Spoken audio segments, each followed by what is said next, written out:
Mr. Lee was a hawker selling curry mee at Sri Petaling Hawker Center. He didn't have many assets, he only had one house and a few bank accounts. He had 2 sons and a daughter. Both sons are married and live in Puchong, while the youngest daughter lives in Hong Kong. She used to come back to Malaysia once a year during the Chinese New Year. Mr. Lee died peacefully in his sleep at the age of 78.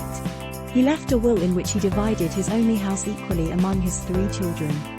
Unexpectedly, the 3 children quarreled over the house. The 2 sons were thinking of selling the house, but the daughter refused. She wanted to preserve the house so that she would have a place to stay whenever she returned to Malaysia. In the end, the house wasn't sold because the 3 of them couldn't reach a consensus. A year later, the 2 brothers discussed selling the house once more. They were eager to sell the house, especially the eldest brother. His company was facing a liquidity issue. He needed urgent cash flow to solve his company's financial crisis. Again, he persuaded his sister to sell the house.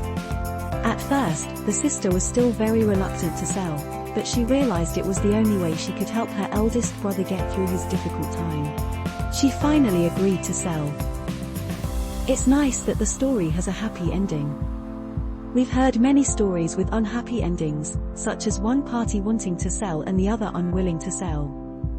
In the end, the house was abandoned there, and the relationship among the siblings was broken. As a testator, when writing a will, it is always a good idea to give each child a property to preserve harmony among all children. Like in the scenario above, Mr. Lee only had one house but wanted to give it equally to his children. In this case, Mr. Lee could instruct the executor to sell the house and divide the proceeds equally among his 3 children.